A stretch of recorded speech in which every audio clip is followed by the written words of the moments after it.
In order, Stephanie, please call the roll. Inspector Doris, Here. Inspector Pritz, Here. Inspector Zeke, You have to unmute Deb. I didn't see her. Oh, there she is. No, you're muted. She did a thumbs up, Stephanie. I saw it. Okay. Inspector Stanfield, Present. Inspector Contos. Here. Okay, that's everyone. Okay, then we'll switch over and we'll all together will recite the peace pledge. I am a peace builder. I pledge to praise people, to give up I will Build peace at home, at school, and in in my every day. every day. Thank you, everyone. Now we have a statement for me, right? How about the other pledge? Sorry, Tony, the pledge to the flag. All right, I can't see in the dark. Okay, sorry. All right, I pledge allegiance to the The flag flag of Of the the United United States of America, States into to the republic for which it stands, one nation, one one nation, under God, indivisible, with liberty and justice for all. Thank you, everyone. All right, declaration of emergency.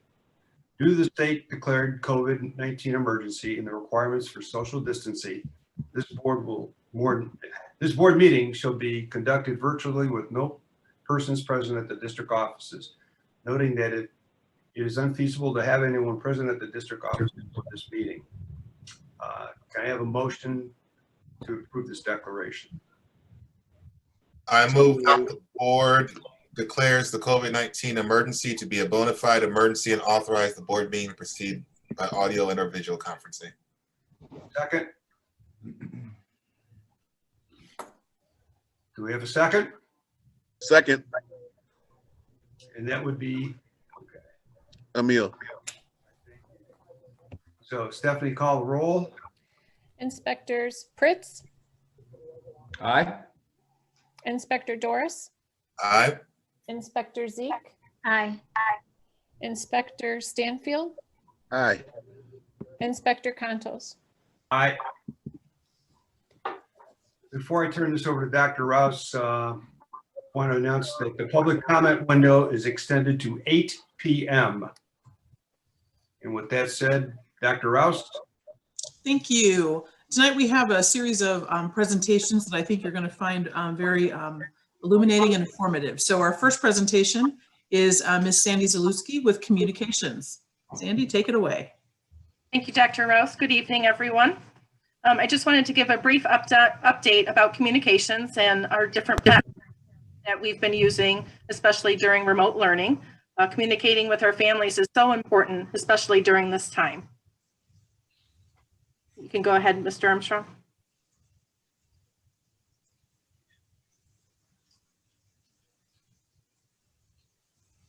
So some of the platforms that the schools use include the broadcast messaging feature that includes phone, emails, text. Monthly school newsletters are done at each school, both in English and Spanish, and posted on the website. We have our Remind app for our families, and each District 86 school has a Twitter account. So the Remind app, for those of you that are not familiar, that's an app that teachers use directly with their families to communicate. So currently we have a little over 8,000 active parent and guardian users, 937 employees. I just wanted to give you a daily average for the school year. We've sent out almost 25,000 messages, up from 201% from last year, especially, like I mentioned before, it's so important during remote learning. And you can see the different peaks. We had a peak during the closure back in April, as well as the beginning of the school year.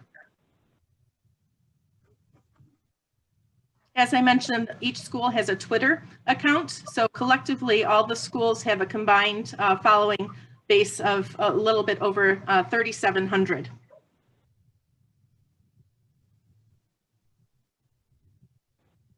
And the broadcast messages, I wanted to compare last school year to this school year from August through January. So you can see the increase for the emails especially have gone up. Collectively for email, phones, and text, last year we did about 550,000 messages. This year we're over 673,000 messages. So about an increase of 22%. As you know, the district has 2 Facebook accounts, one English account and one Spanish account. So you can see we have a little bit over 6,400 followers on the English account, and the Spanish account, 773. So we'll work to get those numbers out. But Maria, special shout out to the district translator, Maria Rivera Ares. She handles everything for me. No, the Spanish, Facebook, and Twitter accounts. But everything that we post on the English account, it's posted identically on the Spanish account. So you can see last year we had 289 posts from January through December. And then this year, or last year, January through December of 2020, 439, which is an increase of 52%. I always like to look at kind of fun facts. Last school year, not last school year, the calendar year of 2020, our top posts, you can see we had 40,000 messages for the Governor Pritzker school closure back in March. You can see that the parents and families like to see their students' names on the school honor roll. Also, number 4 was the COVID update back in October, and then the student meal scheduled back in September. And before I start on Let's Talk, I realized one of my slides got cut off. For the district Twitter account, collectively, again, we have an English district Twitter account as well as a Spanish Twitter account. And collectively, we have over 2,600 followers on that. And in addition, we have a wellness Twitter account, fine arts department Twitter account, science, social studies, and math. And an increase of all of those this year. And I'd like to thank the curriculum department for adding those additional accounts. So Let's Talk, you know, the Let's Talk feature is on our website. You can see in 2019, we had 698 messages. We thought that was a lot. Then last year hit, we had over 2,700 messages. No wonder we're all tired and we have dark circles under our eyes. But that's an increase of 293%. So we're very fortunate that we had Let's Talk in place during the school closure. We've had students, parents, community members, employees send messages. So you can see the breakout. It's primarily, you know, our main users are the parents and guardians. So that really hasn't changed that much. This year, we've had more employees send in messages as opposed to community members. And then the students is about steady.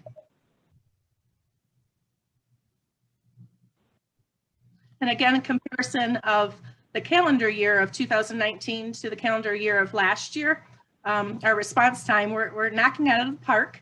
We respond to the messages in less than a day. Our feedback is each person that sends in a message, they're sent a rating form, and some people fill it out and some people don't. But I think in my book, that's an A. So thank you very much to all the cabinet members that currently use the Talk feature and some of our directors. In the top interest areas, 2019 to 2020, you can see this year student registration was a top topic. Dr. Rouse receives a lot of messages, technology, human resources, and remote learning.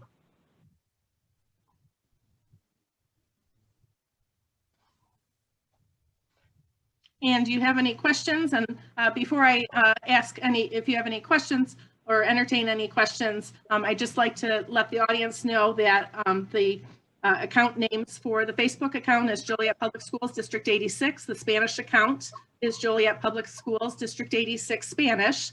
Our Twitter account, you can follow us at Joliet SD 86, and the Spanish account is Joliet 86 Spanish.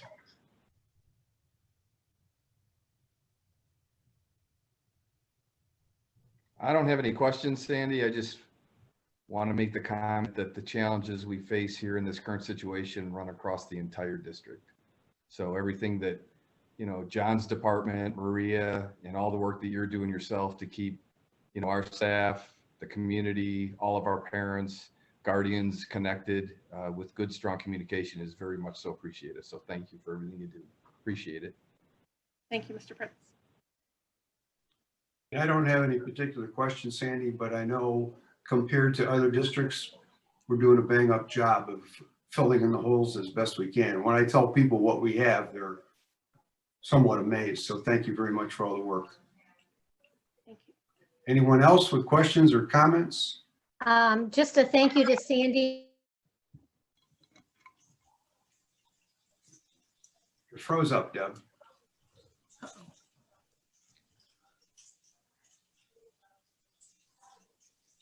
Technical difficulty there. Okay. Well, and Sandy does a great job in helping lead this area for us, and it's, oh, there, Deb, you were frozen. Do you want to finish your comment? Sorry about that. That's okay. I wanted to thank Sandy, but I also wanted to ask her if she has specific plans, or does the district have specific plans to reach out to our Hispanic families? Yes, because we added the social media accounts in English and Spanish. All the school newsletters are in English and Spanish. Any correspondence that we send out to our families, we do everything in English and Spanish. I'll also, you know, work with the ELL coordinators to reach their bilingual families too. And I know they have monthly meetings that I haven't attended recently, so I'd like to have Maria attend those.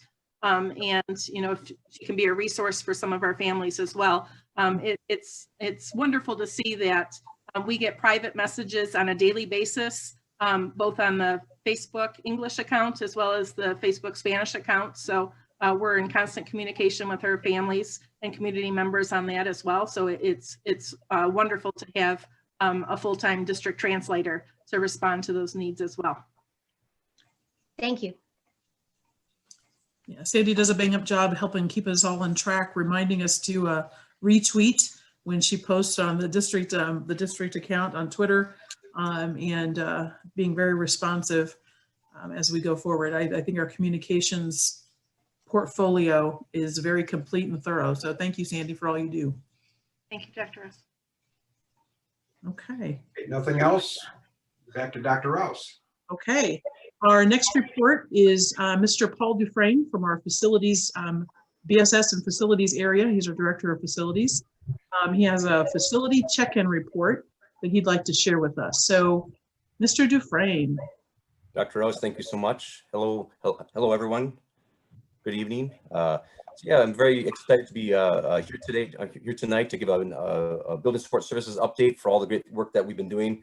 With the buildings being a little more vacant, we've been working really hard to bring a lot of these older buildings back to their original shine. So I'm excited to share a lot of pictures. John, if you want to advance the next slide, I'll kind of go over the things we're going to cover here tonight. Projects being completed currently. We have a lot of ceilings being restored. You can see in the picture on the right for Hufford. Some floors being refinished. A lot of pictures with those. Painting. Our boiler rooms, mechanical rooms. We're doing a lot of work on those. We had a project that just popped up over a couple months ago. Our building support services rooftop unit replacement. So I'll kind of get into some details with that. We had a health and life safety visit with the Regional Office of Education a couple months ago. I want to go over those details of those visits. Get into HEPA air filters, and I definitely saved the best for last. The team video that one of our supervisors, Rob, put together along with some of our building staff. So a great, well-rounded update for everyone tonight. Ceiling work, as you saw on the first slide, over at Hufford. This is over at Sandburg on the right-hand side. We did a lot of some of our aging buildings. Some of the ceiling tiles are getting more yellow and saggy. A lot of grid work is starting to get rusted, just moisture in the building from in the air, not roof leaks, but just moisture in the air. So we had work done in all buildings that's currently being done, but major work at Culberson, Cunningham, all 4 junior highs, Keith, Sandburg, Big Pen, and Woodland. Some good pictures here to kind of show that the difference is the two pictures on the right. We have Hufford and Woodland. You can see kind of how the tracks start to rust over time just from the age. And you can see on the left-hand side, Hufford and Keith. What it looks like after the new ceilings are installed. We paint the grids. We actually add more grids. That second picture for Hufford, actually say the picture on the left for Hufford is the same room that was demoed on the first slide. So it turns out really nice. We're able to put some LED fixtures in there. We replaced some old wraparound fixtures that gave more of a yellow light. So this is more of a crisp light. So it's just a lot better for kids for learning. Just the light quality that definitely helps. Floor refinishing. So we've been stripping a lot of floors and taking off a lot of gloss tech in all our buildings. We've been doing projects. Major work though at Cunningham, Eisenhower, Forest Park, Gompers Junior High, Hufford Junior High. Some new projects over at GFK, over at Keith, Sanchez, Sandburg, Singleton, Taft, Thigpen, Washington Junior High, and Woodland. Here's a great picture of one of our team members over at Cunningham. You can see how much floor finish is actually coming off some of our floors. So over mass cleaning, over the summertime, we do strip floors, but it takes a lot of time, a lot of cost with that. So since the buildings are mostly empty and we have the time, we're trying to get as many floors as we can stripped with all our old finishes. So huge gains on that, and I'll give you a update later this spring or fall on how many square footage of floors that we actually totally strip back, and then talk about the gloss tech as well a little more in detail. Some more pictures. Obviously, we talk about floor. It's just not about stripping wax. It's also about doing extra carpet projects in-house over at Farragut on the right-hand side. Washington, we did a epoxy floor down in the locker rooms, boys and girls. It looks really nice. And then on the left-hand side, the first picture is over at Hufford. It's that same room that I pictured a couple times already for the ceilings. We were actually able to get the floor back really well. You can tell by the walls have been all freshly painted, and that room did not have base molding. And base molding is that black decorative strip between the floor and the walls. So that's something that we've been adding. And that middle slide for Washington Junior High, the locker rooms, we've actually in the process of adding that as well. It gives it a really finished look. It's easier for cleaning, so on and so forth. So we've been doing a lot than just floor finish. We've been doing a lot of other detailed work.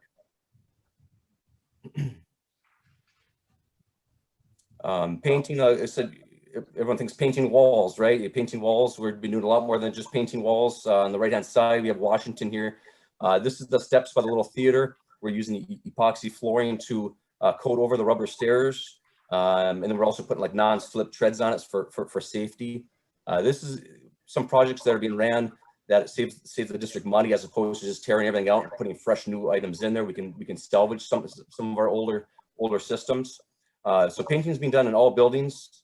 Major work is being at Cunningham, all of 4 junior highs, Eisenhower, Farragut, Forest Park, Jefferson, Keith, Marshall, Sanchez, Thigpen, and Woodland. When I say major project, they're almost doing the whole of buildings already. So quite a bit of work being done. You're going to see a lot more fresh bathrooms from painting, scrubbing the floors, so on and so forth. Next slide, John. Great picture over at Hufford. They repainted half the gym. So all that blue areas all the way around the gym, freshened it up. Another nice project we did over at Gompers Junior High. We got that all cleaned up really nice. Got the roof coated really good, so there's no more rust coming down. And did an awesome decal for the Gompers Hawks. So this is being seen from Briggs Street, and they do the meal pickups there as well. So it's just a nice, clean look. Mechanical rooms, you can see the pictures here. We got boiler rooms, electrical rooms, fire system rooms that are cleaned out. This really helped with our regional office of education visit. They like to see these areas cleaned out. Very little to no storage. This helps for the maintenance end as well. On the right hand side for Farragut, you see a lot of stripe tape. That's caution tape that keeps any storage from around those areas. We also have decals on the concrete saying caution, keep clear. The regional office really enjoys seeing this, so does the state fire marshal, to know that we don't just clear things out before visits. These is actually areas that are cleared constantly. Helps for maintenance as well. We have any type of breakdowns, we can get in there with our maintenance team, and they can address issues a lot faster and safer. Building support services rooftop unit replacement. So we have a heating unit that's pictured on the right. That's the new one. The old one was looked exactly the same. It was about 20 years old. It's a heating only unit. It does not do air at all, any type of cooling. And this services the entire the fleet garage for the maintenance staff. We have food services that has a lot of storage for trays and different items in there as well. The unit started to fail. We tried to bring the unit back, and it can continue to fail. We brought an outside company in to evaluate the rooftop unit, and it was deemed a total loss for the unit. So we then, about two and a half months ago, we ordered the new unit. This was installed last week, and it is up and running. So we do have heat back in building support services. This heats about half to 2/3 of the building. So. Like I talked on a few times, health and life safety, the Regional Office of Education visit to 2020 in inspections went really well this year. We made a couple of changes. We did a pre-ROE inspection November 4th through 6th. So Rob, Curtis, and I, we went to every single building, walked it, and we gave reports to engineers and anything that we saw, any type of recommendations. That also include projects and cleaning recommendations as well. The week of November 30th, we had the ROE visit, and like I said, it went really well. So we had 13 schools with 0 in infractions, which is amazing from where we started, and 7 schools with 3 or less in infractions. So you asked what could be a possible infraction. It could be a staff member had a little extension cord out, or someone put a power strip into a power strip, which is called like a daisy chain. So it could be multiple items that could be in a fraction. Last year we had two buildings that came back with zero write-ups. So this year we had a huge pickup with 20 buildings total, 3 and under. So next year we're always trying to get a better and better. And part of the systems that we're putting in place is in the previous slide where around the boilers, we're trying to mark things out and give the building teams more information so that we don't run into issues.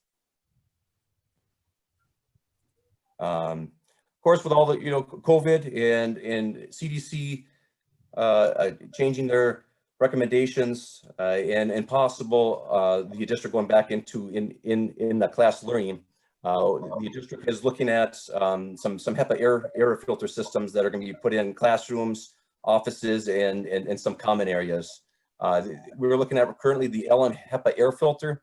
It cleans the air fast, up to around 700 square feet every 30 minutes, which is great. The average classroom size is about 700 square feet. So it's going to be a good refresh rate from that end. Kills germs and mold. With the true HEPA, it includes a high capacity HEPA layer to capture 99.97 of airborne particulate down to 0.3 microns, which I'll talk about that in the next slide a little more of what that's going to be taken out of the air. And then obviously with our buildings, we want to make sure that they're saving energy and a very low energy consumption. So on the high speed, it's estimated around 36 watts to run these units. So with the CDC guidelines in the Illinois in the Environmental Protection Agency, they're speccing out a lot with MERV 13s, and you can see on the chart here, MERV 13 is around 75% or less with 0.3 microns. And as you go with the higher microns, yes, you are getting about 90%. But if you look down on for the HEPA, you're getting into more of the viruses and carbon dust, which is about 0.30 microns. And that's more of a MERV 13. So it's really nice to see that we're able to go above and beyond what is recommended by the CDC. We're going from like the MERV 13 up to the MERV 17, 18 range for these units. So that with the fresh air from our units is going to give a lot better indoor air quality than the previous. Now, the most exciting update here is the video. So like I said, once again, shout out to Rob, one of our supervisors. He worked with our team. You see the team members at the very end of the video They all put this together and it turned out really nice. So hopefully you get to see more of an insight of what's actually happening within our buildings. Painting, we've repainted our library. We've done all our 8th grade sides have been painted. I believe 45 out of our 60 classrooms have been remudded. There's been several things that we've actually tackled to take up time to refresh the building. We have plenty of classrooms, bathrooms, gyms, landings that have Gloss Tech, and Gloss Tech is something that's not quite easy to take off. It does take a lot of time, a lot of scraping, a lot of elbow grease. Sometimes though, we don't have the time because we're custodians or engineers. We're put in the mix of things and it's a fast pace every day. Since we've been able to slow down a little bit, we've been able to put more focus into the things that needs to be done and making sure everybody is safe. And that's our #1 goal. There you go. Extra time to clean up the Gloss Tech on the floor that we haven't been able to get to. We changed all the light bulbs in the building. We were able to paint the entire school top to bottom, which in the summertime we only get touch-ups. Tag, doing a lot of wax, and we actually doing a job the right way instead of the fast way. We have summer school almost every year, so this is the year that we actually got a chance to really deep clean and redo the building. This is one of the newer schools, but over the past 10 years that it's been open, there's a lot of areas that haven't been able to get done because of the pandemic.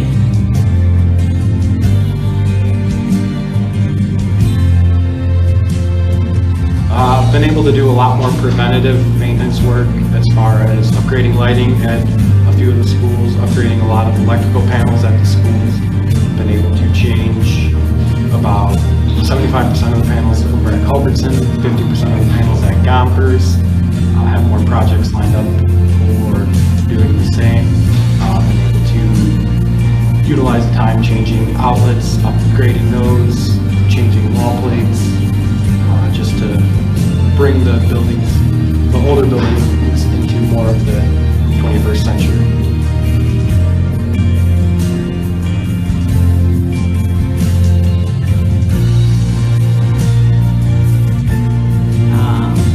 The kick plates, instead of ordering new ones, I've been scraping them off and shining them up. Look pretty decent. Working as we just going throughout the building, working as a team, doing all the front door frames and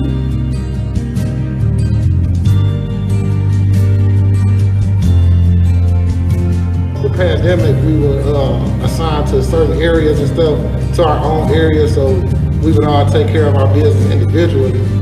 Now during the pandemic, even with being social distance and keeping our masks on as far as being safe, we have come to times where we create projects where we can work as a team, you know.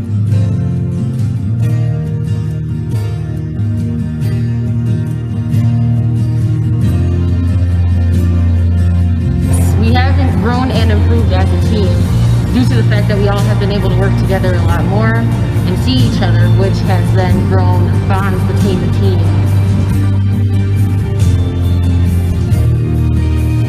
Me working with Rudy, we feed off each other's feedback, try to work with each other. If she has an idea, we do that idea, and if it doesn't work, we'll go with another idea.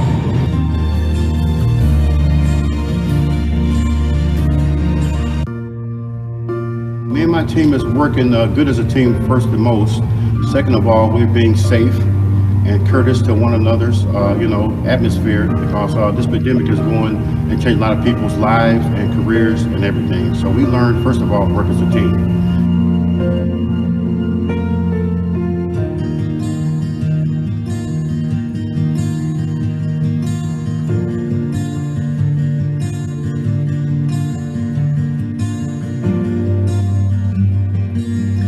Hand sanitizing on a regular basis, keeping my distance, social distancing from the group. That's worked well. And also, I've been working with the truck drivers and really getting out products, face masks, gloves, and helping really to keep everybody safe inside the school as well. Anyone who enters the building needs to self-certify. And we split our team up into 3 groups of 2 to maintain social distancing. And for the COVID-19 exposures that we did have, we followed the procedures to clean the areas. We're dedicated to the work for our children, the most valuable asset that we have. And our biggest expectation is to have the school disinfected and prepared for their return, upon their return. Thank you so much for your time.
Seen a lot of changes throughout the district on all different levels, from our maintenance team, custodians, engineers, truck drivers.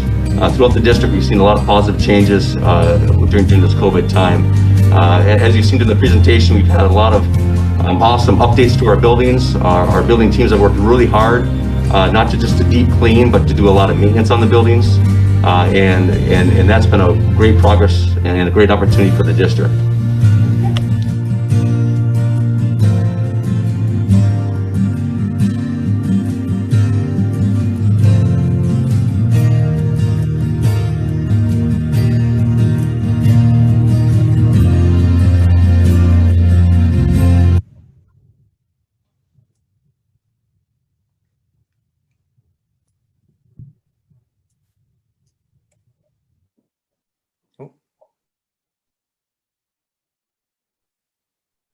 All done, Paul? Oh, yeah, I just know if I was back here. Yep.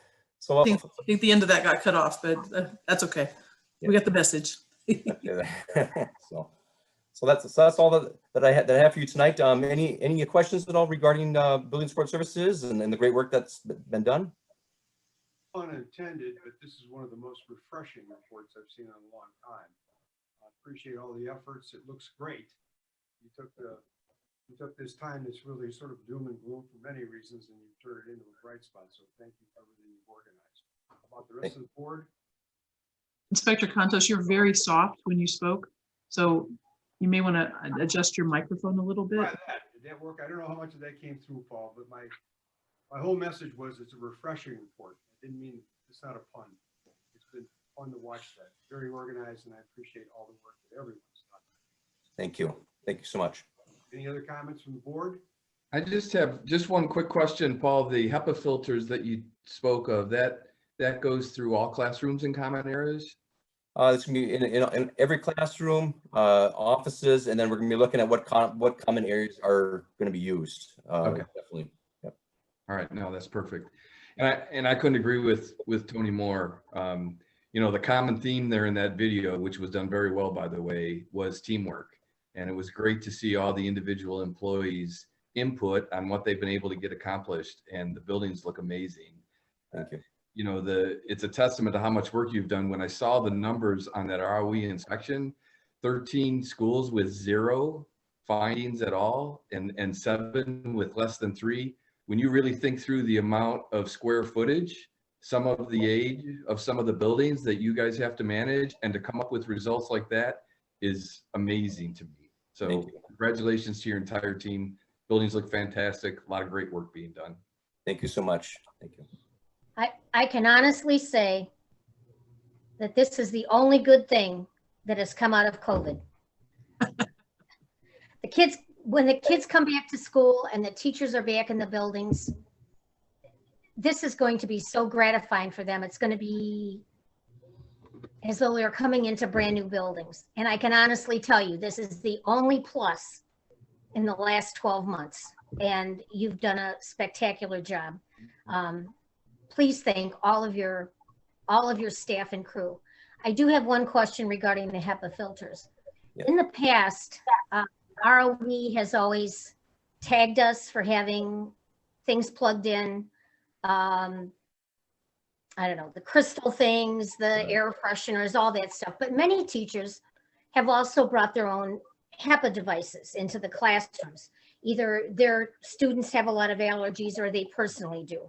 How are we going to wire these so that this isn't an infraction for the ROE going forward? And I'm sure many districts are also looking to upgrade their filtration system and are looking, since this is a cooperative buy that we're doing, that everybody's kind of on the same bandwagon.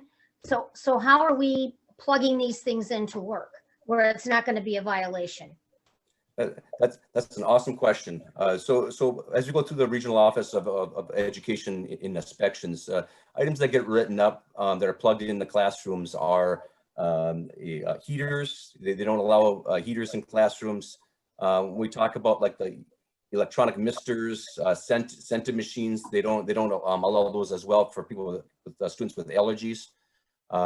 Anything that creates heat, any of those little plug-in heaters with the little scented plug-ins, those items get written up. Microwaves and fridges are definitely frowned upon throughout the district. So items like that definitely get cited by the ROE. Adding filters is not a health and life safety issue, so they do not have issues with us adding filters to the classrooms. Another thing is too that these are very low voltage. These are roughly 36 watts. When you get into heaters, those are running thousands of watts, which creates a lot of drain on our schools.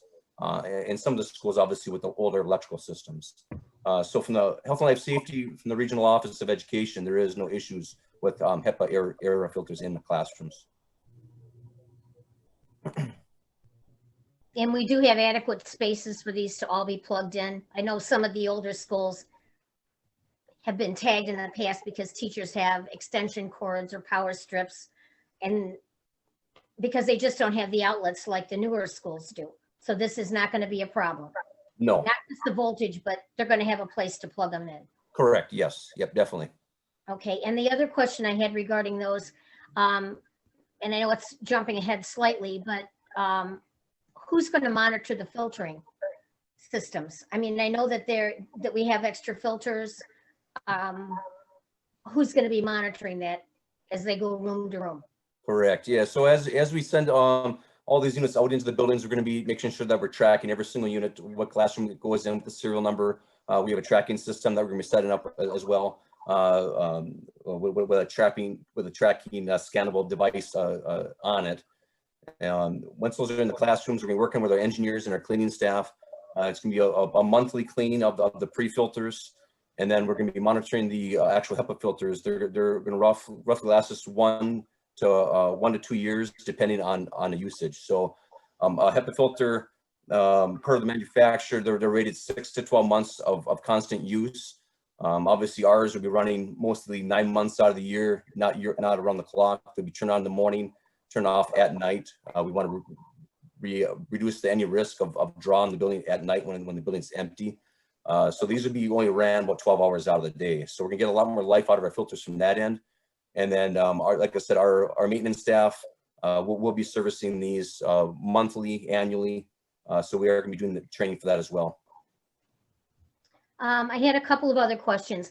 Has all of the storm damage that we had, the Dretchko, particularly the storms that have hit Farragut, has all of that been repaired? Everything back the way it should be?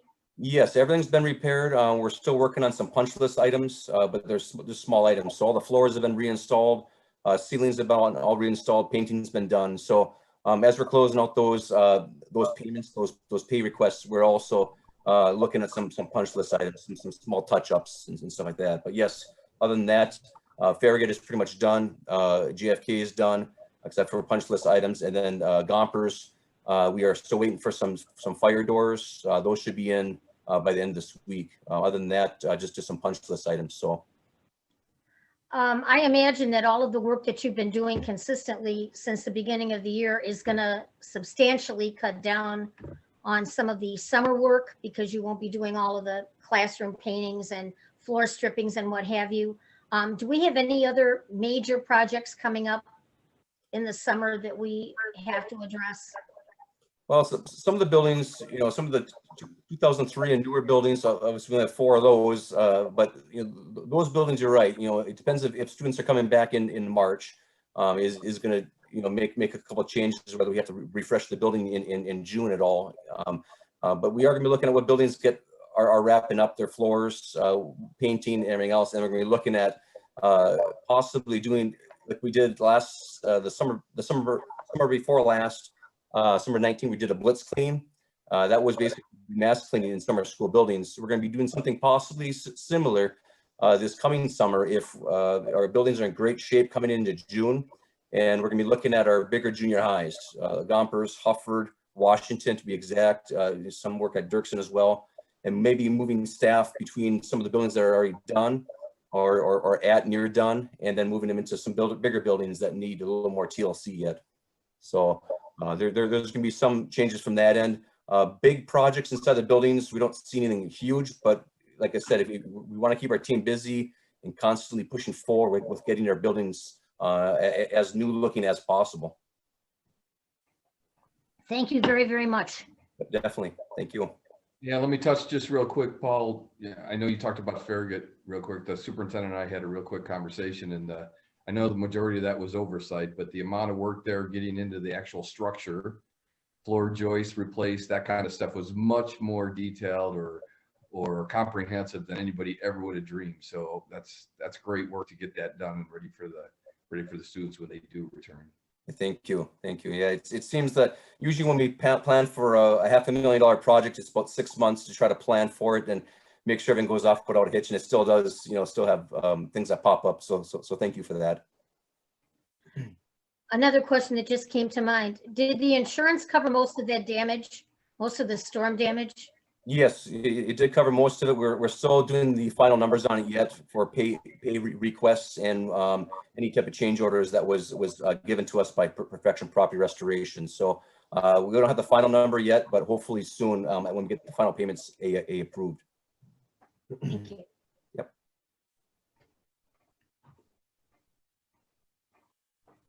Great job, Paul.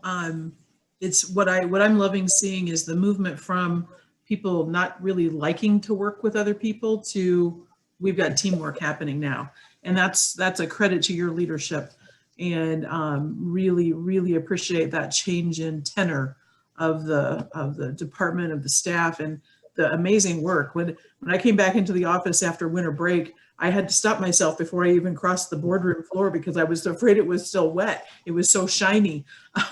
So it's amazing the difference that you can see in all the buildings. And so that I just really thank you and all of your staff. They're all working really hard and just doing a bang up job. So thanks. Thank you so much. Appreciate it. Okay. All right. So our next report is from the HR department. Before Dr. Campbell-Tomanoff gets started, Inspector Contos, I'm wondering if we should yet again extend the public comment period slightly because we haven't gotten to the other report in regards to the COVID data and such. So we're right now at about 7:45. HR presentation will be another 15, 20 minutes, and then we'll get started. So maybe if we extended that time to 8:15, 8:20, or 8:30, your choice. What's the difference? 8:20. 8:20, okay. All right, so we'll extend the public comment to 8:30, 8:20. So, so HR is ready. So we have Dr. Campbell Tomanoff and Mrs. Guy Davis. Thank you, ladies. Thank you. Thank you, board members, for allowing us to present to you tonight. I wanted to start off with a little bit of an introduction to our staff in HR. I feel like we are strong, but have become extremely mighty as we work through the challenging times that we're in. So the first line there is really about our personnel clerks. And so we have Anna, Esmeralda, Linda, and Kim. And they really process most of the communication to staff, new hires, representatives, things like that. On that third row, we have Sonia, who a lot of you have met because she helps with our reception at JFK. We have Tina, who is the administrative secretary, and Terry Stokely, who she works with helping to place our student teachers, and she's our fingerprinting technician. And there has been a heavy lift in HR just trying to make sure that we are keeping people safe and informed. And so I'm going to also welcome our new Director of Human Resources, Mrs. Vernicia G. Davis, who's been a great addition to our department.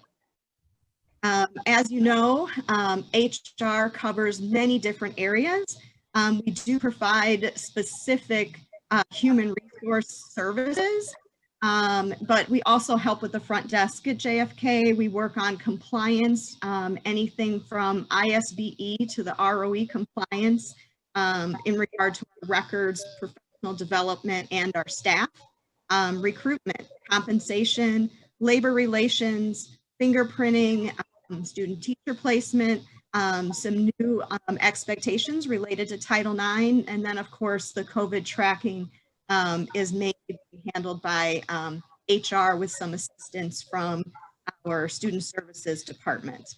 So I'm going to say next slide and introduce Mrs. G. Davis, and she is going to talk to you or start out with some highlights from Human Resources. Next slide. Our most exciting highlight of this year is that Human Resources has gone digital. From job postings and onboarding to personnel files, 100% of our paper forms have been digitized. So employees now have access to any form that they need from the Human Resources Department. It's available online through a records portal, and they also can sign any documents that they need. They no longer need to come over to HR or print a document. They can access this paperwork or these documents at any time at their convenience. Next slide, please.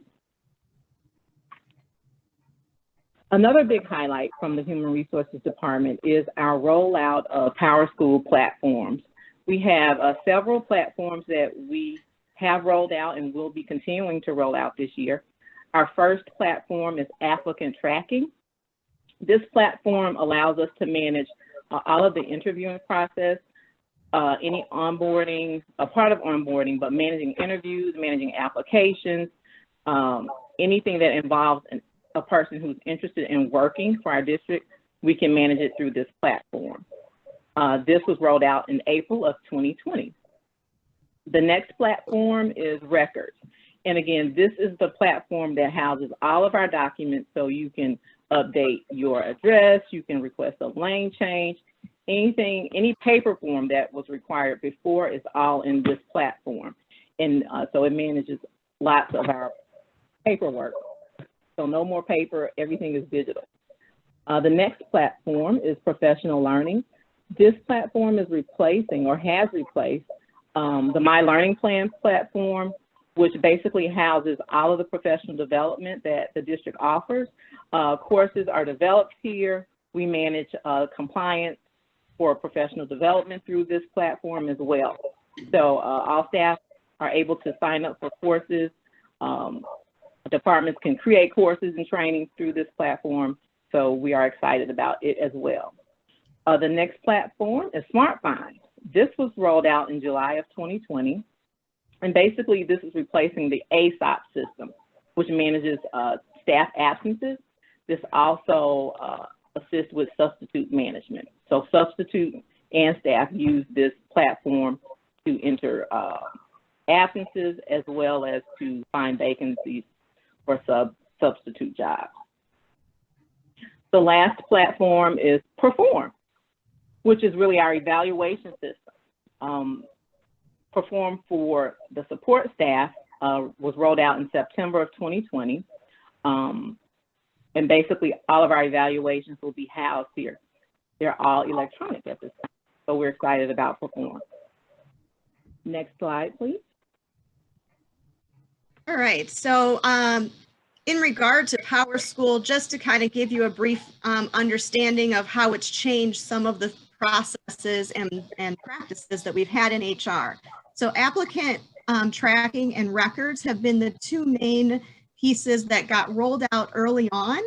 And it took our regular online job postings and applicant tracking to a point where we were able to manage the interview process online, including scheduling, automated scheduling. So rather than making those phone calls, we put the times of availability in the system, and then it reaches out to the applicants or the candidates that we've selected, and then it asks them to select a time, and their interview is then scheduled. And then we can also send additional messages because we normally have some different tasks or questions that we would like to have before the interview. So that's been really helpful. But then the next piece is it directly speaks to records. So when the applicant puts in their information in records, we can push it out to a system where all of your new hire paperwork can be found, and it can all be completed online. It allows for digital signatures. It also lets us know what's been completed, what hasn't been completed, and who in the process might be holding it up. You know, did someone go on vacation and now their approvals are sitting? So we can actually identify that and fix that rather than not knowing where the paper stopped when we're looking for several signatures. And so that, again, allowed us to cut even more of our paper processes out.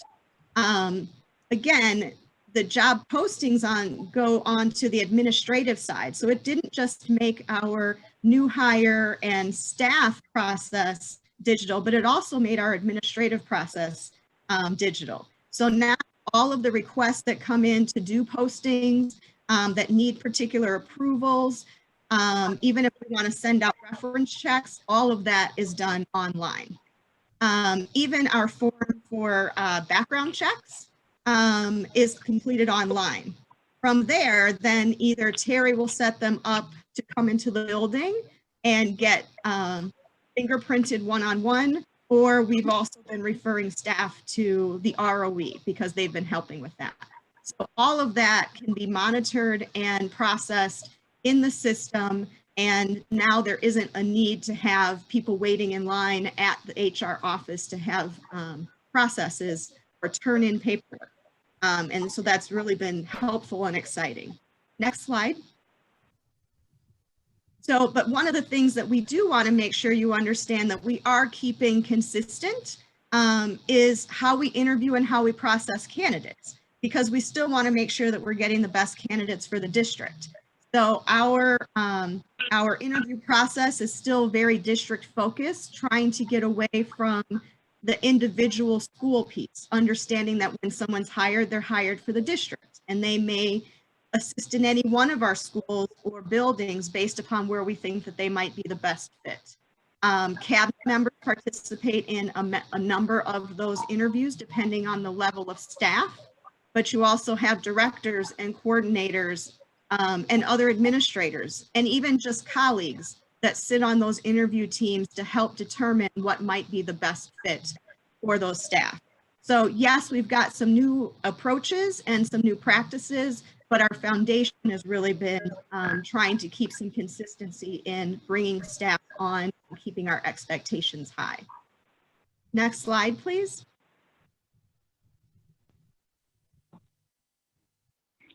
Evaluations. As I mentioned previously, our evaluations are now housed in PowerSchool Perform. Next slide, please. The primary purpose of the evaluation process is to improve instruction. Feedback is evidence-based and accompanied by support and opportunities for improvement. Next slide, thank you. Again, so as I mentioned, in September, we rolled out Perform for all support staff. These evaluations are now digital with electronic signatures. Perform also allows multiple evaluators to provide feedback to staff. So there may be 2 evaluators who are collaborating to give feedback to a particular staff member, so they can do that at this time. In terms of certified staff, we are projected to roll that out March of 2021. And again, this platform has provided a more streamlined approach to evaluation. It is user-friendly. And I think one of the most important highlights for this platform is that we will now be able to integrate professional learning to provide feedback and resources to teachers to improve instruction. So oftentimes when we give feedback to staff, we need to support them. And so this is going to be an easier way to provide those supports and resources to staff. Next slide, please. So with all of the changes that have come this year with the pandemic and with determining remote, hybrid, or what in-person education looks like, we also still needed to make sure that we had qualified staff. And generally licenses expire. There are certain requirements that staff need to maintain, trainings that they need to participate in. So, you know, what you see on the slide here are our general licenses that we look for. And so there are specific expectations for anyone rather than or just early childhood, all the way through our specials groups.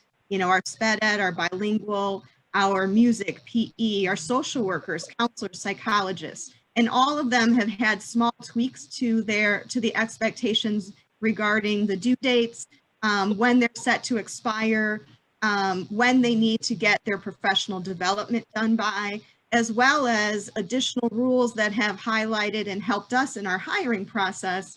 There have been emergency licenses that were granted for this school year and some additional trainings that we didn't have in the past. And so I think it's important to identify that licensure plays just as much of a part in the hiring and evaluating process as anything else, because we've got to make sure that we have qualified and properly accredited staff with our students as we move forward. So next slide, please.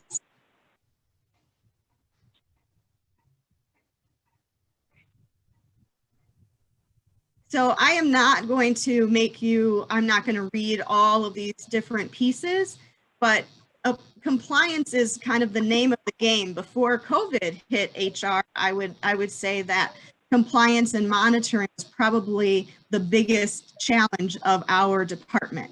We have to keep up with our federal and state laws. An example would be the changes in Title IX for this year, evaluation processes, graduate credit hours, reimbursement, lane changes.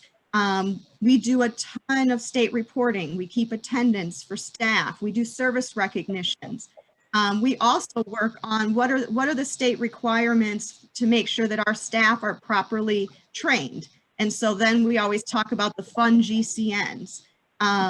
We also talk about making sure that our evaluators stay properly certified to evaluate our staff, and looking to continually update those processes to best reflect the work that they do all the time. And then other times we do training ourselves. And so one of the main trainings that we do every year, usually a couple times a year, this year we've only done it once so far, but that is individual substitute training. And that's really to kind of talk about the expectations for the school year, the types of things that we would want them to let us know if they are getting supported, if they have questions, as well as letting them know that as a representative of the district, we do have these other expectations and making sure that they can meet those. Next slide, please. Next, we'll highlight Title IX and HR's role in compliance. We are required as a department to provide an educational and workplace environment that's free from sexual harassment. Also, to investigate all claims related to sexual discrimination, meaning student to student, student staff, and staff claims. To implement regulations concerning education programs, activities, including applicants for employment, students, parents and guardians, employees, and third parties. Next slide, thank you. Also, staff are required to complete GCN training. These are online modules that all staff are required to complete as required by the state. There are 45 tutorials that provide over 7 hours of training on topics such as safety, medical conditions, mandated reporting, bullying, customer service, confidentiality, ethics, and cultural competency. Next slide, please. All right, so these are just a few of the reports that we use as part of our compliance. All of these reports go to ISBE or they go to the ROE. And they go anything from what teachers are teaching, their assignments, their evaluations, meaning not just that they were evaluated, but what was their evaluation rating and who actually evaluated them, what administrator evaluated them. We report our attendance, we report benefits, unfilled positions, the para or RIF list, or maybe better known as the old seniority list, just with some updates, as well as all new staff that we hire, we report to the state. Slide, please. Okay, so, COVID has been, and tracking has been an all-consuming place for HR this year. I'm not going to give you too much data or talk too much about it here because we're going to go into Dr. Rouse's presentation. But just since August 17th, when we started school, we have had over 830 staff members quarantined. We've had over 123 positive staff cases, as well as positive student cases are about 137. I say at least to all of those numbers because the positivity rates, those are self-reported. We are only finding out about them when staff report them to us or when families report to us about students. We do highly encourage them to let us know because anytime we are notified that either a staff or student is positive, we report that to the Will County Health Department. And then that allows them to help track from a county aspect as how these things are affecting the ability to be in person, the numbers in quarantine, and really our positivity rates are also played into that. So that brings us to the end of our presentation. Again, we appreciate you hearing our report tonight, and if you have any questions.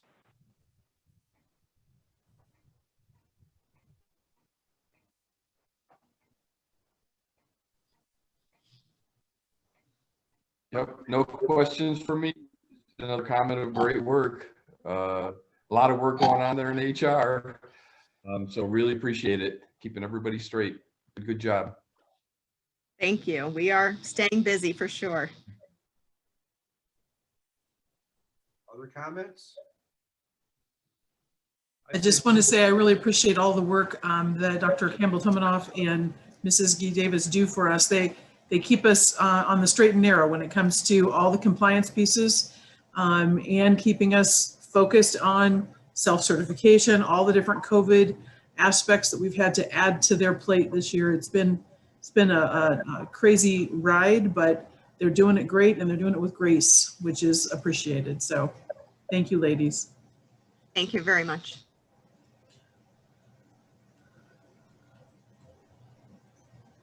Anyone else? Back to Dr. Rouse. Okay, so I will get us jumped right into this last presentation here really quick, so we can see where we're at with the the data around COVID and our recommendations for our next steps.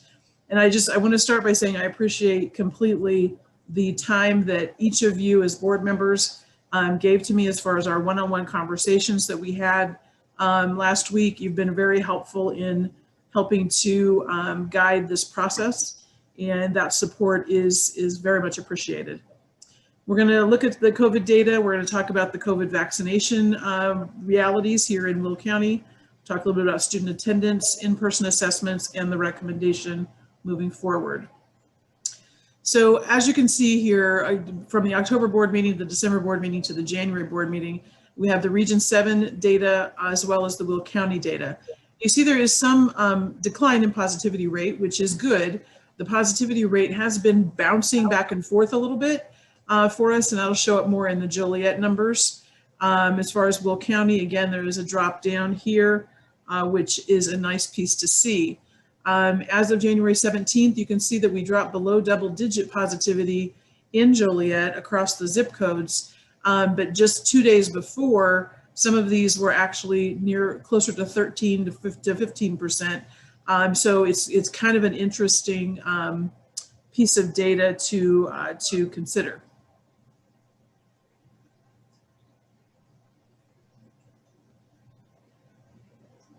Dr. Campbell-Tomanoff?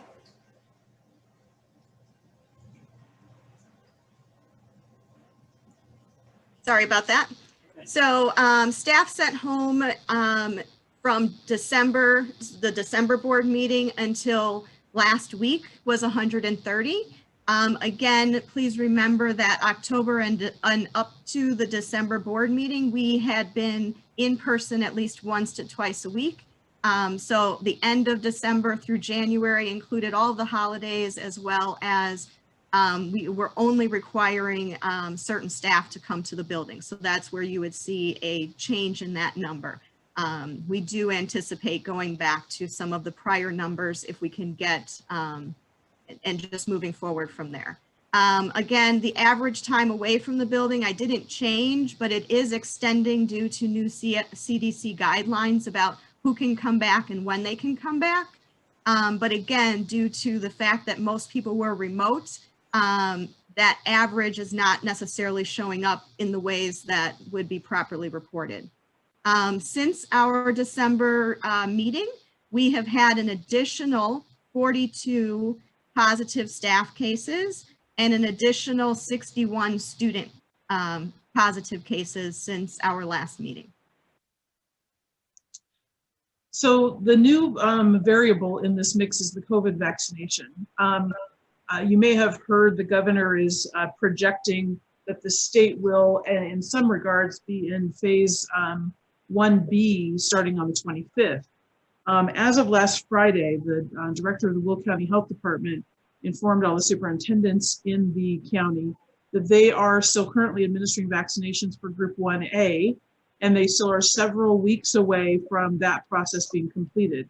She wasn't able to give us a complete target date for when they'll be done with Group 1A, but until they finish that, they won't be able to start Group 1B, which is where education personnel are part of the frontline worker description.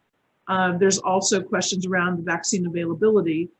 They don't have currently a large quantity of vaccine available in the county for us to move forward as of this time.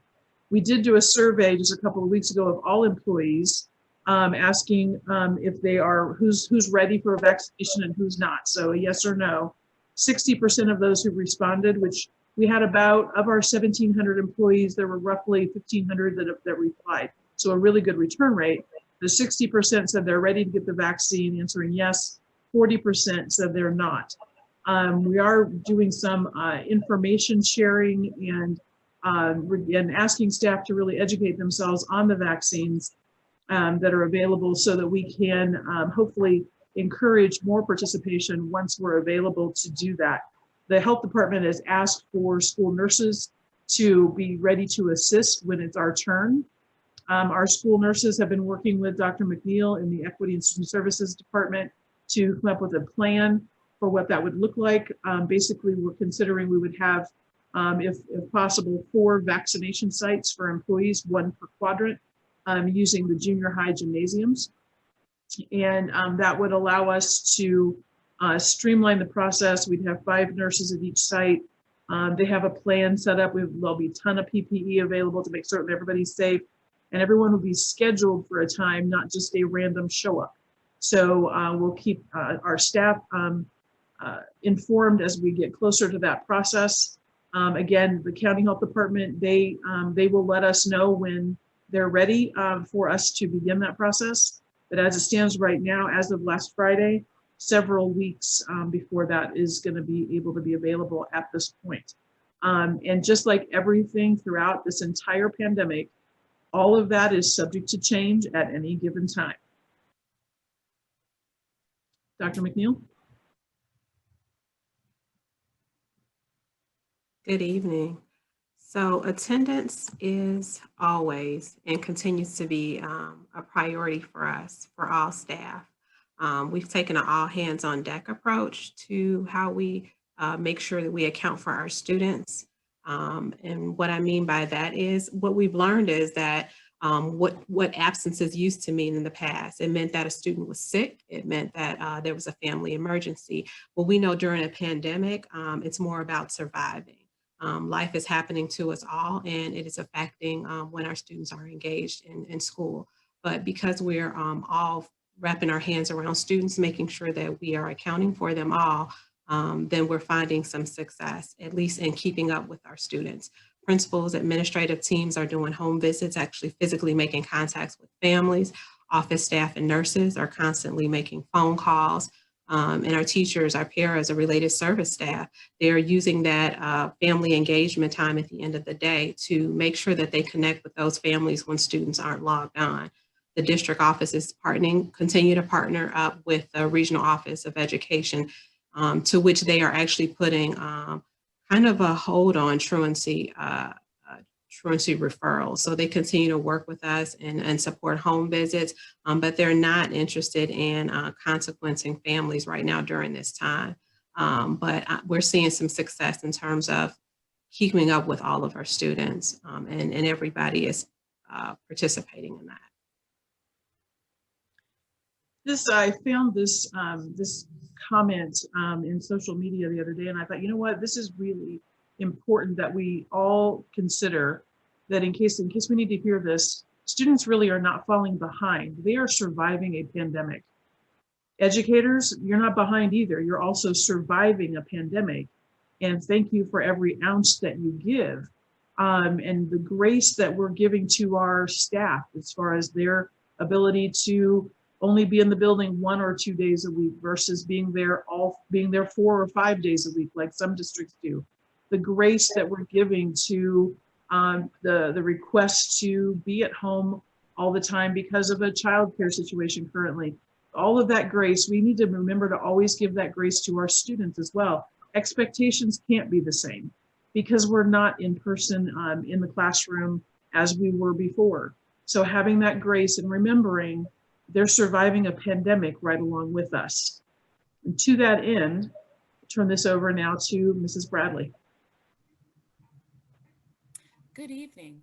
Our district staff is supporting students in a variety of ways to ensure that all of our students are successful.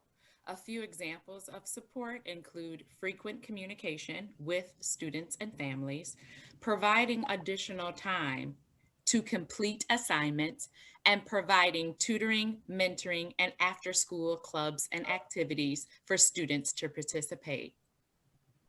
Next slide, please. We will be administering in-person assessments from the months of March through May. We will set up individual appointments with students and families for testing. We will provide transportation and lunch for students during testing. And we will ensure that our access testing will go first, and then our IAR testing will follow. We would like to thank our staff in advance for supporting our students for in-person testing. it will take a village of administrative teams, staff, BSS, secretaries, clerical, to ensure that we have an exceptional in-person testing experience for our students. So the recommendations then, it's a lot on the slides. Let me just kind of talk through it as we go. Those in-person assessments that Mrs. Bradley just referenced, those are mandated. We don't have a choice in those other than just adapting ourselves to the window in which they need to be given. So there will be students and staff in buildings in small controlled settings with appropriate PPE to accomplish that. It will be an all hands on deck to make certain that that happens and happens well. To that end, to assist in that planning and preparation, we have one remote learning planning day left that we can take, still counts as a student attendance day. So we'd like to schedule that for February 19th so that we can make certain that all the logistics and planning for those mandated assessments, all hands on deck, are ready to go for March when those testing windows open. We are also in conversations with each one of the principals. Dr. McNeil and her staff are working with principals to identify students that have high need and that need to be in person. We're starting with our special needs population and looking at those students who really do need to be in person for some of their services. We're not talking about all 4 days in the week. Maybe they only are in the building 1 day a week. It might be 2 days a week, but really looking at those special needs students. This might also be a way to help with some of our chronically absent students or low engagement students, connectivity issues. There may be other things that arise, but high need, meaning those students who aren't being as successful in the remote setting at home, where they may need to be in the building getting some assistance. They're still going to be in the remote world with their teacher, but the reality of being able to have someone there with them helping, making certain that they're engaged and providing that instruction along the way. This would involve us continuing a fully remote learning day-to-day instruction for the remainder of the school year. As we look at other districts around us who have attempted the hybrid models or trying to come back into session, some of the larger districts similar to us, they end up in like a bit of a ping pong situation where they're in for a couple of weeks, then they got to quarantine, then they try again and they got to quarantine. That whiplash effect can be really challenging. So the idea of us continuing in our fully remote model for now, it maintains that consistency and continuity for our students and families, but also for our staff. We will need to, as we mentioned before, with the in-person assessments and with some of those small settings for high need students, have some more staff in the buildings with those students, again, in small controlled settings, so that we can ensure that we're maintaining safety. And as with everything along the lines of COVID and this pandemic, things could be subject to change depending on the data. And we're going to continue tracking all of the COVID data, region, county, and within Joliet, and also continuing to monitor the COVID vaccination plan with the county health department so that we can ensure that our staff are being vaccinated appropriately when it's available.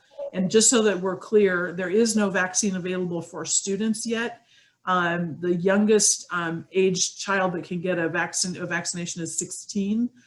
So none of our students would qualify to get vaccinations at this time, but our staff would be eligible as soon as the county health department is into the next phase.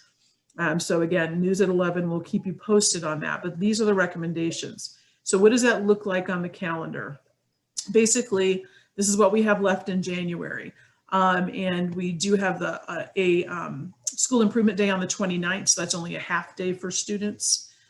In February, our regular remote learning school days, President's Day on the 15th, the remote learning planning day, no classes for students on the 19th, so we can work on those logistics and have a good chunk of that day spent in teacher planning. Want to give our teachers time to really focus in on planning without a lot of other restrictions. Beginning in March, we start our third trimester.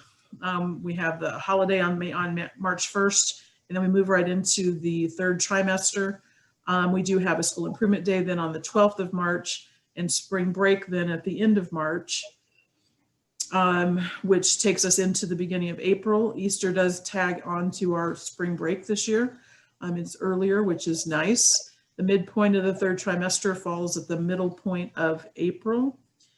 And then before you know it, we're in May, and our last day with students is the 28th, which is a school improvement day. So they would only be in school for half that day. And then we wrap up with our teachers on June 1st for a Teacher Institute Day. I know this is a lot of information. We have been taking public comment via email during the board meeting up to this point. Mrs. Zaluski's been tracking that for us. I'll stop sharing my screen to see if we have any questions or comments from the board before we wrap up this part of the agenda.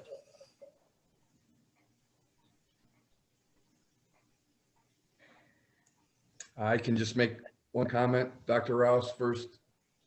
I want to thank you and the entire staff. You know, every time we get into these discussions, you know, the due diligence that's been done, you know, thinking of all different types of ways, what's the best way, you know, because of the current situation we're in. This is the answer, you know, that we need to come to. The safety, I think the safety, the health for our employees and the students is number one, right? That can never change. And I think the consistency that you spoke of, couldn't agree with you more. Seen some districts that have tried this and back at home and then back at the building a little bit and back at home. And I think for the students here in Joliet, that the inconsistency would be very difficult for them, not only for them, but their families that are trying to get work schedules and that kind of stuff taken care of. So while we'd love to be back in person, we'd love to get the kids back in school, the staff back in school and get that face-to-face learning going again. I think this is the best route and appreciate the work going into when making such a difficult decision. Thank you. Anyone else? You've given us plenty of talking points and it's been helpful, and I'll speak for myself. When meeting people and you start to tell them what we're doing and what we know, you can watch their eyes sort of grow like saucers. They can't believe what we're going through. They understand we have many, many moving parts.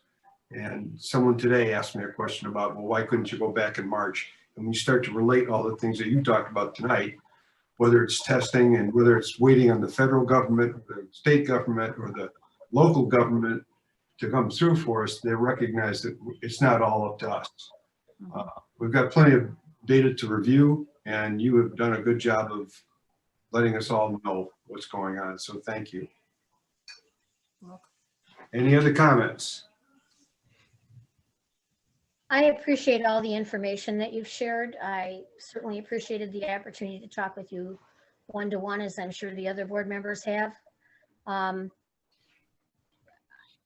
My concerns are kind of out of, well, they're local. I don't understand, you know, I don't think we're being told completely what's going on with the health department, why we're not getting vaccines when other places are, places that have a much smaller population or a very different population, whether we are not getting the vaccines, what the problem is with distributing them. The other concern is, you know, again, as we spoke and you mentioned, making sure that people get a vaccine when it is available, because you can't use the excuse, well, I didn't take the vaccine, if you don't want to go back in the classroom, if it is available to you.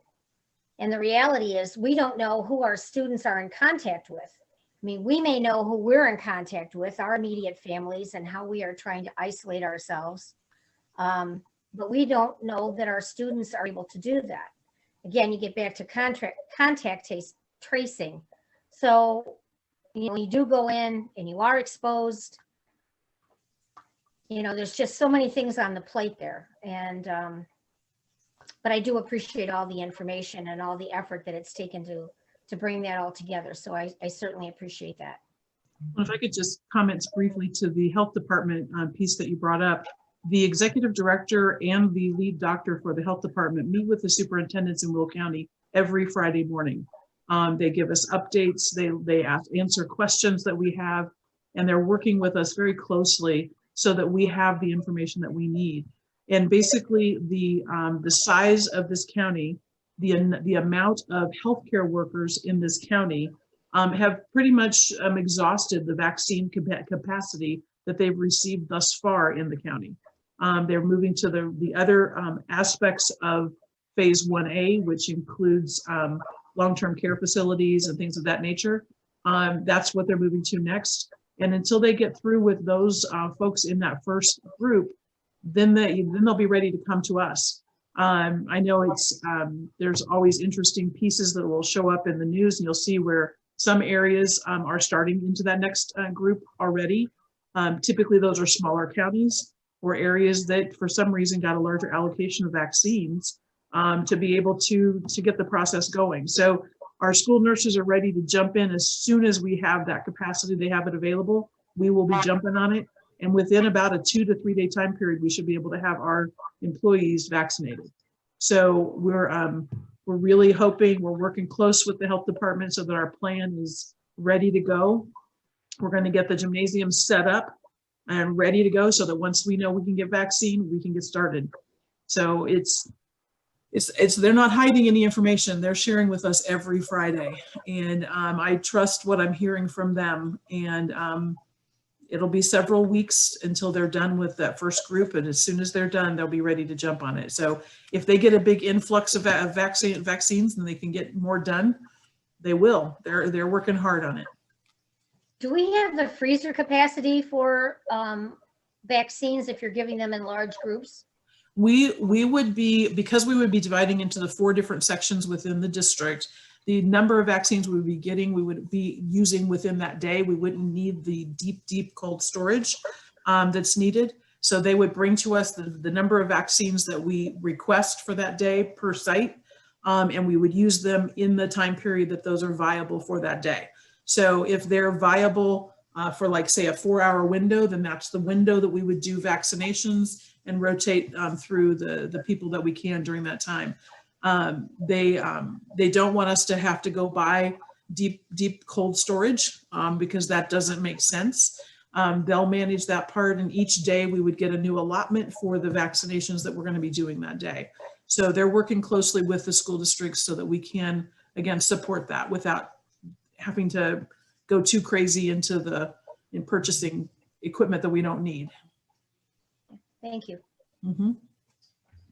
Yeah, maybe just one more comment as well that we should probably mention as part of the reasoning for the decision or driving the decision is the spikes that we've seen, right? So after Thanksgiving, there was a spike. Yeah. After Christmas, there was a spike. And as you get into March, you get through spring break, I guess, unfortunately, we could anticipate, the same type of spike. So yeah, the positivity rate keeps bouncing right now. And every time we have a 3-day weekend, there's increases and then it drops back down a little bit. We just have started in our state noticing the new variants of the virus that are much more contagious. They're not necessarily more deadly, but it does spread more rapidly. And so if we can stay safe and not end up like California, I'm going to be happy because it's a mess out there. So we just need to make certain we're keeping everybody as safe as we can. So that's where we're at with the recommendations. Other questions or comments? Thank you, Dr. Rouse. Okay. The routine reports in board docs, you'll find there are 5 Freedom of Information requests that we received that have been resolved.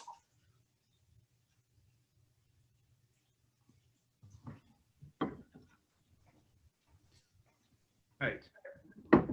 So, my turn, right? Yes, sir. Thank you. All right. Need a motion to go into closed session under the following exceptions of Section 2C. Appointment, employment, compensation, discipline, performance, or dismissal of specific employees or hearing a complaint against an employee. Item 2, collective negotiating matters or deliberations concerning salary schedules for classes of employees. Items 9 and 10, student discipline and other matters related to individual students. Item 11, pending, probable, or imminent litigation. Item 21, closed session minutes. I entertain a motion and a second, please, to go into. So moved. Second. Stephanie, roll. Inspectors Pritz, Aye. Inspector Doris, Aye. Inspector Zeke, Aye. Inspector Almer, Aye. Inspector Stanfield, Aye. Inspector Contos. Aye. Motion carried. So we'll go into closed session and return shortly. Well.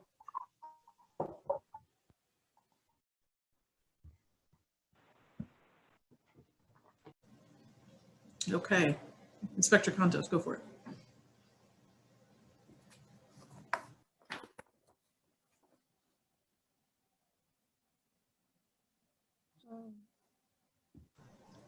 Unmute, Tony.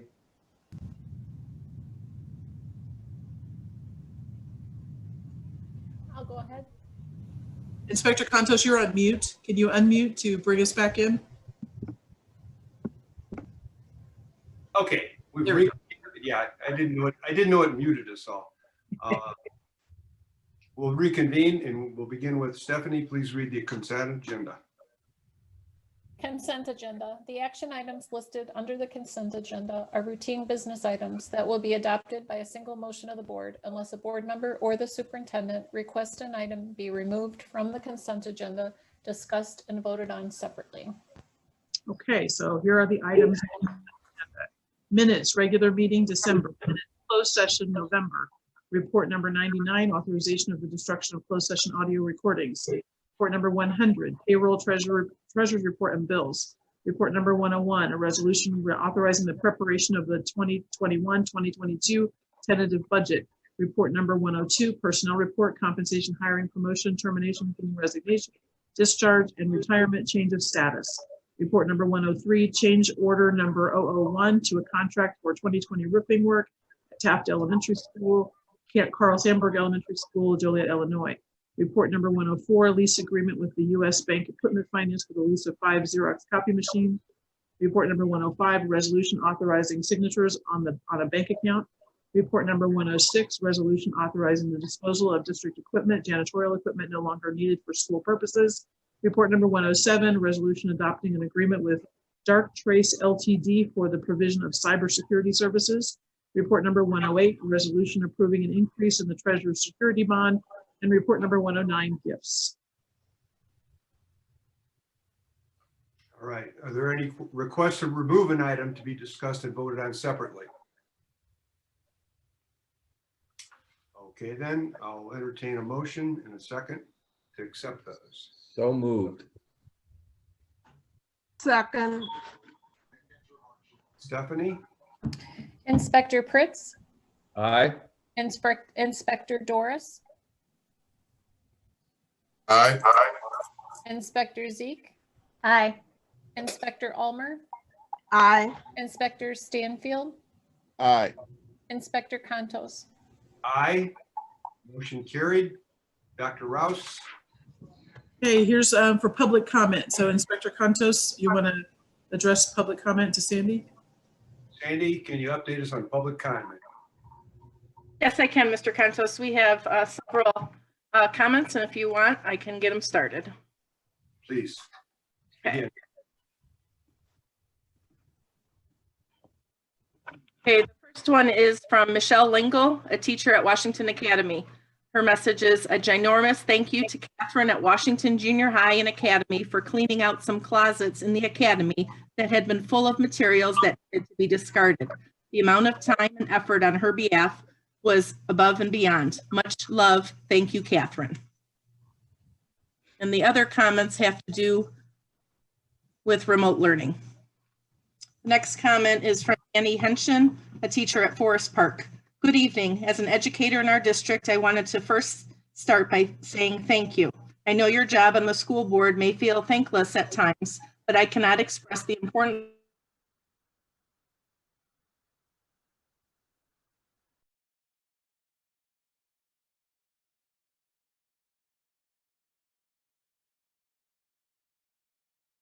of the district regarding a possible into the buildings. Why are most of the stakeholders left out of the planning of these proposals? The teachers are the ones who are putting the hours of time every single day to teach our students. The teachers know where every student is on every level, their outlooks, attitudes, academics, social needs, emotional needs, and where they currently are with their learning. What does this proposal mean for teachers? Everything that was mentioned in this proposal is very vague. There is no outline as to how staff will be kept safe. As we know, there are no nurses currently in buildings. What about PPE for teachers? Has anyone thought of materials or supplies the teachers would need to teach a true hybrid model? There are no guidelines, no rubrics, etc. Would we be in the classroom with students while also teaching live to students at home?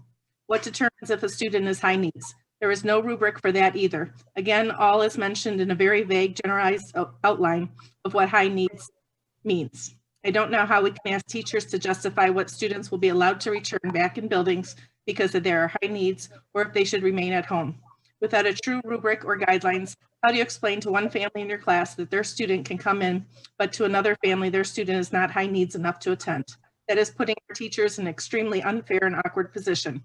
State testing. What is the actual plan for this? How many students would be tested at each time? We know it will halt learning. The expectation is to have groups of students testing while other students are expected to learn at home on their own. This proposal does not make any mention of these details besides stating that testing will be done in person. The teachers in this district are committed to continue to show up for our kids every single day, regardless of ours. They have worked so hard to ensure each day our students' needs are being met. I ask you all to take a long, hard look at all aspects of the plan and going forward, maybe consider including teachers in our proposals. Our teachers are the most resilient, resourceful, bright, helpful, and kind creatures you will find. Thank you for your time and consideration. The next is from Jamie Jerkadis. To the Joliet District 86 School Board and Dr. Rouse. Why are we returning to working before a vaccine is rolled out? The rate of transmission is extremely high, and we reached 400,000 lives lost in this country. Most corporations are not risking the lives of their employees until vaccines are given. We are so close. What is the rush when students have done so well adapting to remote learning and have been so successful? Why were all stakeholders, teachers, parents, building principals not involved in the development of this proposal? Can you clarify what high needs students means? What rubric is utilized, provided to determine if a student is high needs and to ensure equity across schools and grade levels? How will you ensure the safety of students and staff members with the return to work? We cannot stop students from going to their cousin's birthday party or socializing. What will happen if a teacher contracts COVID-19?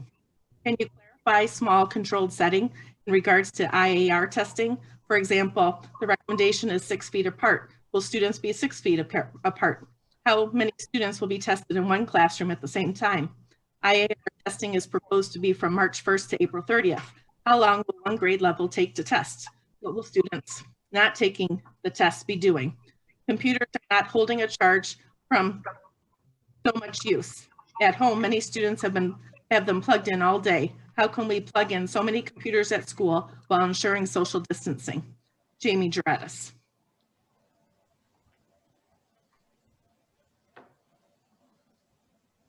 Public comment.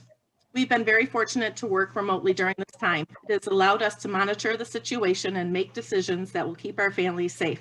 The decision to bring students back in small groups has brought forward several questions. To me, the situation feels like an onion, revealing more and more questions as you go. The most pressing question will be determining about what qualifies a student as high needs. What if there is a pushback from families who believe their own child should be back in small group but wasn't asked? Who will field those questions and concerns? Will teachers be expected to teach on Zoom while simultaneously working with the students brought back in small groups? I'm tethered to my desk while running a Zoom call, so I am having a hard time imagining what more I will be able to offer to the students in the classroom. It feels a bit like peeking behind the curtain and seeing the great and powerful Oz is simply an exhausted teacher with 25 tabs open at a given time. Who will assist teachers in confirming that students are not sick before they enter the building? Will the groups that begin to come in person be subject to change? What will be the determining factors regarding that? What will the group sizes be? Sincerely, Jessica Brown. Thank you, Dr. Rouse and members of the board for all the hard decisions you have been making on our behalf. As a classroom teacher, I am thrilled every day to see the faces of my colleagues, students, and some of their families in a safe and engaging environment. Learning is happening, growth is happening, as evidenced by our STAR 360 middle of the year test. As I read through Superintendent Dr. Rouse's proposal, a few questions come to mind that I hope will be addressed prior to the decision being made. I looked at the group of students identified as high needs and wondered which students would qualify under such a plan. The criteria stated are vague into many interpretations. Secondly, who will be teaching those children that return to the buildings? Separating students from the online community we have built for over the last 6 months will cause a disruption, as would switching students to a new teacher for one final trimester. The classroom teachers spent the last 9 months of school learning and adapting to the online forum, so to switch to a new forum, especially during high stakes testing, will also create a disturbance for the students who continue to learn at home. My final question is a bit more personal. What are my colleagues and I going to be expected to work? The plan as written does not address the classroom teaching staff or the expectations that will be placed upon us. Expectations that would impact the teacher schedules and the children we have nurtured through these adventurous circumstances. As a community of adults focused on the well-being of children with the needs of so many in hand, I commend you for the job you have done so far. The continuity of the education and the emotional well-being of the kids has never been in question. I ask that we come together to have answers in hand prior to the adoption of any new plan.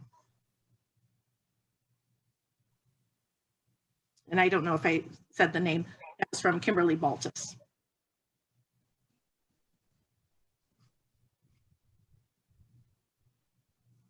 The next one is from Jamie Jerkatis. Dear Board and Dr. Rouse, what school ventilation or have school ventilation systems been updated? If not, when will they be updated? The next one is from Octavia Dotery. Good evening. I am concerned about the recommendation for in-person learning for high needs students.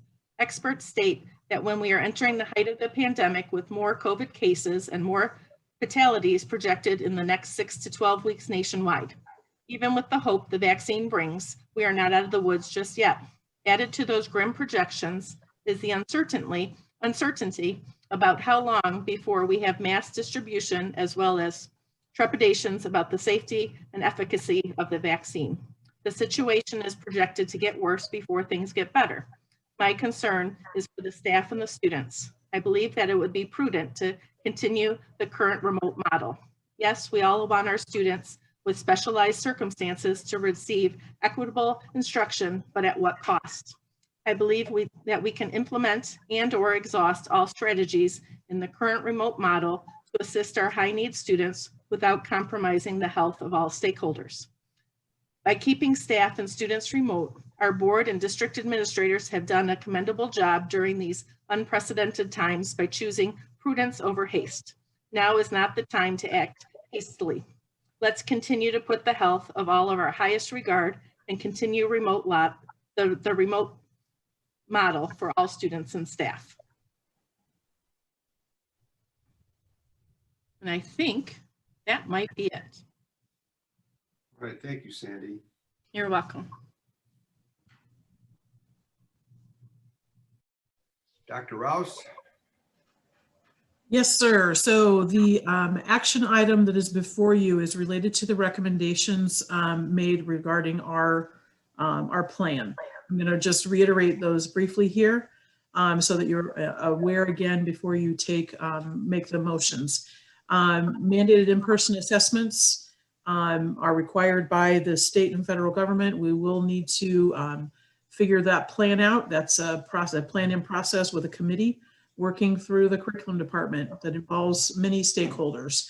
The remote learning planning day on February 19th will be the day to review all those logistics and get that piece in place so everybody is ready. Small setting in-person learning for high need students, starting with our special education students that are of the highest need. Parents and principals and teachers that are involved with this, we already have some plans in place at, I believe, I think 11 schools Dr. McNeil shared earlier today. for very small groups, because it could be 3 students at a time. It's not a large group of students. Plans will be in place to support whatever the needs are. We have appropriate PPE to manage those pieces as well. The overall plan being to continue fully remote learning for day-to-day instruction. That would be for the majority of students. Obviously, in all things are subject to change depending on the data. We will continue to monitor all of the COVID data. There are some expectations of some higher community spread coming. We'll be monitoring that as it goes and monitoring the COVID vaccination plan with hopes that we'll have access to the vaccine sooner rather than later. So the recommendation being stay fully remote for day-to-day instruction, but also the notion of addressing high need students based on personalized information.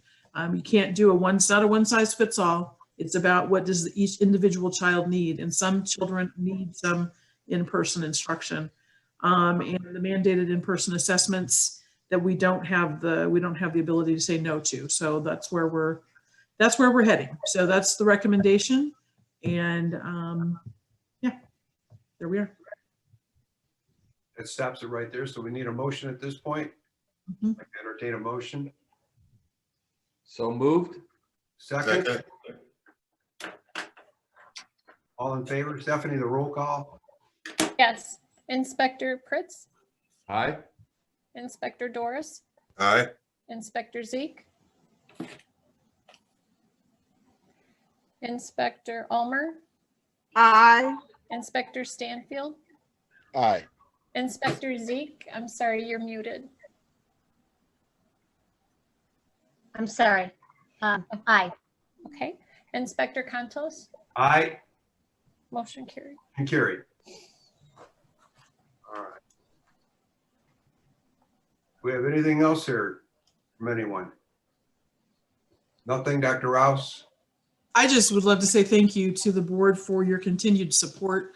It really does matter that we're all of one mind and moving forward so that we can keep everyone safe. That is the intent overall. We continue to work out all of the fine details as we prepare for each new step. And I just appreciate your support along that end. We'll keep you posted on progress along the way. If things need to change, we'll come back again and keep you informed so that we can make certain again that we're staying safe as we continue in this global pandemic. And just Excuse also, me. Dr. Rouse, I'm sorry. This is Sandy. There was one message that I did not read. Go ahead, Sandy. Okay. Last one, I apologize, is from Kelly Cisco. Members of the board, I am a junior high special education teacher in the district. This past year of teaching in our new normal has not been without difficulties. My colleagues and I absolutely miss being in person with our students and recognize the limitations that exist in this environment, not only for ourselves, but our students as well. But as teachers are apt to do, we have adapted. We learned along the way and figured out new ways to reach our students and to continue their learning. We continued to collaborate on ways to improve teaching and learning, as well as build and maintain relationships with our students. Are teachers learning the same way? Obviously not, but they are learning nonetheless. The most important thing above all is safety, the safety of students and teachers. With the vaccine on the way, there does seem to be light at the end of the tunnel, but I am wary of rushing to return to school at the exact same moment of the year when we are forced to close schools down last year. There are still people getting virus, both the original and new variant every day. And the new variant is more contagious among children. Teachers have spent so much time of their free time over the past year adapting their entire curriculum to be deliverable in the virtual format. We are really in the swing of things at this point in time. No, it's not perfect and it will never be as good as being in person, but we are doing our best. I know it has been previously suggested that high need students be among those who return to school for in-person learning. Depending upon the definition of high needs, this likely means life skills students and instructional special education students. I know in my school, the instructional and life skills rooms are the smallest rooms in the building. it would be very difficult to have even half of the students in a classroom with appropriate social distancing to be safe. And then those students who would be eating in the classroom as well, which means no masks for 20 to 30 minutes, which increases the risk for both teachers and students in the room. So only some teachers will be required to be around students. Another aspect which is worrying is the hybrid situation, which would result as not all parents of high need students would choose to send their children back to school. So we will have some students in person as well as some students online. Keeping students engaged and delivering instruction online requires very specific tasks and focuses. Keeping students engaged and delivering instruction in the classroom while monitoring social distancing and mask wearing will require teachers to have a very different set of tasks and focuses. Attempting to deliver both of these types of instruction together in the hybrid model will be a monumental task and will most definitely distract from learning. Teachers will be spending less time actually teaching and trying to assess student learning. We should be able to continue with the status quo until the vaccine has been made available for all teachers so that we can feel safe, all being in classrooms with our students and not have to constantly worry about jeopardizing our own health and the health of our students. Thank you for your time, Kelly Cisco. I apologize for that. All right, thank you, Sandy. Dr. Rouse, do you want to wrap it up? Yeah, just again, obviously, we're not coming back into a hybrid setting, and we're only going to be doing what we need to do to meet the personalized needs of our students, as well as mandated testing. So, you know, it's a crazy world out there, and this has been a really upside down year, but the staff everybody's been working hard. I know the teachers are all working hard, administrators are working hard, everybody's reaching out, and we're all surviving this pandemic. And we just have to keep that in mind for the students as well. They're not falling behind, they're surviving the pandemic. And I just appreciate your support along the way. It's been very helpful. Thank you. I personally thank you and the staff for keeping us afloat and keeping us going in the right direction. Do we have any other comments from other board members at this point? I have a couple of comments. First of all, I do appreciate the people that do call in and give us their feedback. I think that's important, especially since we are not having in-person meetings. And I do agree with one of the teachers that they are bright and they are resourceful and they are caring. And believe me, we appreciate all your efforts, and I know your families and students do as well. The other thing was today I got dressed up to come to the meeting, and I wore my pearls because today for me was a day of hope. After what happened 2 weeks ago in our Capitol, we are able to prove that democracy can survive. And I do hope that some of our students, either by delayed viewing, had an opportunity to see what happened today in our Capitol, that we had a woman take an oath of office as our vice president, that we have someone that may not be everybody's choice as president, but he's somebody that has a sincere heart and I believe really wants to bring the country back together. And I hope that that's something that everyone can get behind. So I do want to say that. I know when I watched what happened 2 weeks ago in the Capitol, it made me physically ill. And every time I think about it, it makes me sick. But today was an affirmation of the deepest principles that we all believe in. Is our republic perfect? Absolutely not. And we have a long way to go. I was also very inspired, and I hope our students do get to see the presentation by our new poet laureate. Her poem was just stunning. It reminded me of a young, vibrant Maya Angelou. So that was another very hopeful note for me. So I do hope that it's something that our students either saw today, at least in part, the peaceful transfer of power, which is a long tradition in our country. But I do hope, if not, that they do have an opportunity to see some of it. And just to that end, if I could just, we did record the inauguration ceremony so that teachers can use the pieces that are appropriate in their classroom settings at a later date. We did not live stream it today in any of the classrooms because of what happened 2 weeks ago. And there was an unsurety of making certain there wasn't going to be a challenging situation that our students didn't need to be exposed to. So we did record it, same as we did 4 years ago, and we make it available to teachers to use as a resource. And I agree with you, the poet laureate, her poem was amazing. Oh. And such grace and majesty that she shared her writing, just incredible. So thank you. Girl power. Any other comments? If not, I'll entertain a motion for adjournment. So moved. Second. Stephanie? Inspector Pritz, Aye. Inspector Doris, Aye. Inspector Zeke, Aye. Inspector Ulmer, Aye. Inspector Stanfield, Aye. Inspector Contos. Aye. Motion carries. Meeting adjourned. Thank you, everyone. Thank you. You. Stay safe out there, everybody. Be careful.